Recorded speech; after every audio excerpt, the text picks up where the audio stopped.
Marco Han es un joven filipino-coreano que se gana la vida peleando todas las noches, ya que debe mantener a su madre que se encuentra postrada en la cama hace bastante tiempo. En sus días libres, él le pide al señor Kim que busque a su padre, ya que resulta que el muchacho es hijo de una relación extramatrimonial y es un niño copino, hijo de un coreano y una filipina. Por cierto, el señor Kim se encarga de una casa de refugios para ciudadanos coreanos en Manila que está pronta a cerrar. Este hombre no le promete darle nueva información, pero acepta el dinero que el joven le da. Más tarde, Marco se encuentra con un conocido que le ofrece robar una joyería, pero en realidad lo entrega a los matones del hombre que organiza las peleas, ya que la noche anterior Marco no aceptó lo que quería pagarle. Por esta razón, el muchacho pelea por su vida en una intensa lucha con matones. Cuando logra sacárselos de encima y trata de escapar, una mujer casi lo atropella, por lo que apenada lo lleva hasta el hospital, donde luego de muchos estudios él se queda allí a dormir. Antes de continuar, debo mencionar a Child, un buen mozo matón que hace de las suyas con unas personas que lo habían secuestrado. Este hombre es tan despiadado que en segundos se deshace de sus secuestradores.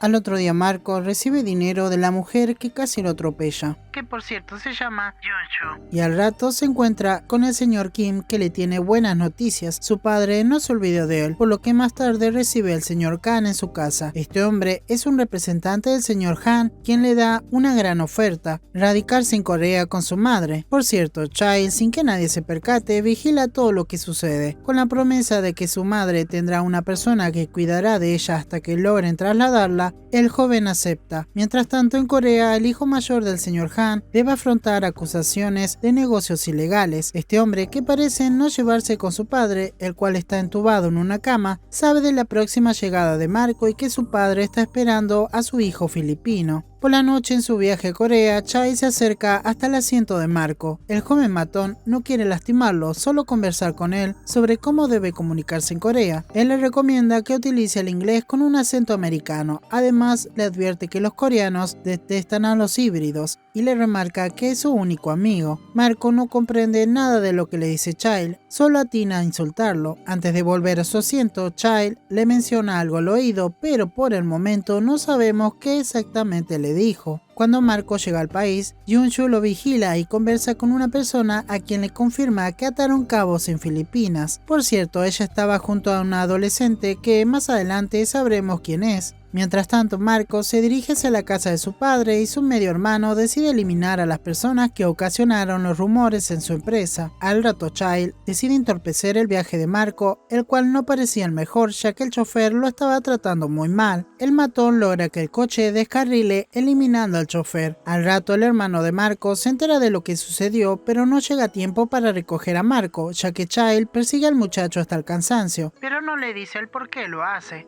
Por cierto, el matón le había dicho en el viaje que él moriría, aunque misteriosamente no parece que quisiera hacerle daño. Child estuvo a punto de atraparlo, pero por una inesperada lluvia desiste de su plan, ya que no quiere mojar su traje. Por cierto, Marco y Child demuestran ser unas personas resistentes, ya que saltan de un puente alto y no se lastiman. Más tarde, el hermano de Marco le menciona a su padre que secuestraron a su hijo y que piden 10 millones. Por su lado, el muchacho consigue comunicarse con la oficina del señor Kan, pero inesperadamente se comunica con Yonshu, que ahora sabe dónde se encuentra. Por si fuera poco, cuando Marco quería avisarle al señor Kim de todo lo que sucedió en Corea, Child vuelve a aparecer y nuevamente persigue al muchacho, pero como Marco es bastante ágil, logra escaparse, aunque Child es muy persistente y cuando pensaba que lo tenía acorralado, Marco suelta un gran golpe que le permite escaparse de este sujeto. Afortunadamente, Yonshu aparece para llevárselo del lugar, y esta mujer se niega a responder las preguntas de Marco, solo le recuerda que ya se conocen, y provoca al hermano de Marco, que estaba en busca de su medio hermano. Esto ocasiona que nuevamente Marco sea partícipe de una persecución. Por cierto, Yonshu bromea con Marco y su hermano, ya que ninguno sabe por qué está con Marco y qué piensa hacer con él. Luego de conducir varios minutos, Yonshu logra escaparse del hermano de Marco y Child, que aparece en medio de la persecución, para luego proseguir a contarle qué realmente hace allí. Resulta que su padre lo estuvo buscando, pero no para conocerlo, sino para obtener su corazón, ya que el señor Han sufre de una grave enfermedad cardíaca y como quiere seguir viviendo y su hijo mayor no perder el poder de las riquezas de su padre a manos de la nueva esposa del señor Han, necesitan a Marco. Yunchu le menciona que no está allí para salvarle la vida, sino para quitársela, ya que el bando contrario, o sea la esposa del señor Han, lo quiere muerto. Por cierto, la chica con la que estaba hablando Yunchu resulta ser la hija de la esposa del señor Han, llamada Gayon. Cuando Yunchu pensaba quitarle la vida al muchacho, aparece Child y choca el automóvil, lo que le permite a Marco forcejear y librarse de la matona. Por cierto, parece que ambos matones se conocen, pero solo intercambian insultos y Child le arrebata la vida. Marco, con una pierna herida, sale a la carretera y por esas casualidades de la vida se encuentra con su hermano que lo trata sospechosamente bien, aunque el muchacho sabe por qué. Por la noche, los hermanos Han aparecen en la casa. Por unos segundos los hermanos intercambian palabras con Gayon, pero lejos de hacerle caso, el mayor de los Han sigue con su plan, por lo que el muchacho conoce a su padre. Por unos segundos vemos que en Filipinas el señor Kim está cuidando a la madre de Marco. Dentro de la casa el muchacho es presentado a su padre y luego se lo llevan a la sala de operación, no sin antes sacarse una selfie con su hermano mayor para tener un recuerdo de su reencuentro. Nuevamente Marco nos demuestra ser un hombre de acero, ya que la anestesia no le hace efecto y se despierta, para luego sorprenderse de que Child está allí para sacarlo del lugar. El muchacho regaña a su padre y Child le promete salir con vida por la puerta principal, pero esto no es una tarea nada fácil, y cuando pensaban negociar, Gayon aparece con una pistola que le había dado Yunchu y dispara a la cabeza de Marco. Afortunadamente, Child se percata y lo evita, aunque no puede evitar que los matones comiencen una balacera y que una bala le lastime una pierna. Luego de múltiples disparos, Child y Marco se percatan que una bala hirió al señor Han, pero no son los únicos, por lo que el hermano de Marco entra a la sala para salvarle la vida a su padre, pero primero debe negociar con Child, que le exige $10 millones a cambio de la vida de su padre y Marco. Cuando el dinero llega a la cuenta del joven matón, Child les entrega a Marco y a su padre, no sin antes mencionarle en filipino a Marco que es parte de su plan.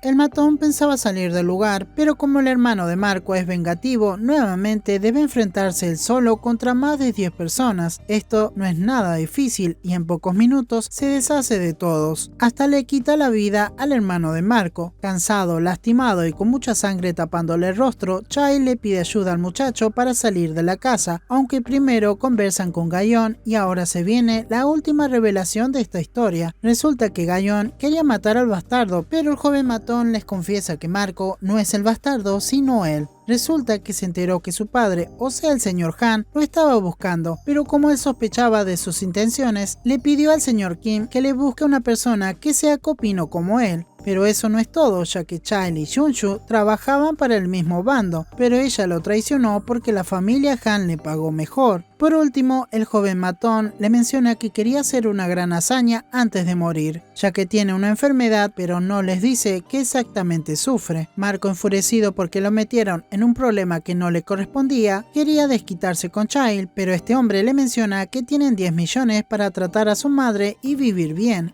Es así como ambos hombres salen de la casa luego de que Gayon les diga que no los quiere volver a ver. Marco debe conducir y por supuesto Child se burla de su experiencia como conductor. Tiempo después el señor Kim obtiene una gran suma para crear una casa para refugiados coreanos y para niños copino. Por su lado, Marco recibe la visita de su buen amigo Child en el hospital donde está su madre, y esta caótica historia finaliza con una última conversación entre Marco y Child donde el matón le menciona a Corea y el muchacho no quiere saber nada de estar allí, ni mucho menos de buscar a su padre. Child le deja ver lo avanzada que está su enfermedad, pero aún así no se gana el cariño del joven coreano filipino, que lo deja parado no sin antes insultarlo. Luego de los créditos descubrimos que Child realmente no tiene ninguna enfermedad. Y hasta aquí el resumen de Sad Tropics, o también conocida The Child. Quienes estén al tanto de la industria del K-drama sabrán que esta historia no sé si podría decirse que es un reinicio para Kim Seon-ho, pero pongámosle que sí. La verdad, me gustó su personaje, no sabía que tenía una buena pronunciación de inglés. Dentro de todo es una historia corta pero muy interesante. Tiene un buen desarrollo y los giros argumentales son geniales. Si le tengo que poner una puntuación, le pongo Un 8. ¿Y a ustedes qué les pareció esta historia? No olviden suscribirse, dejar sus opiniones en los comentarios y nos vemos en un próximo video.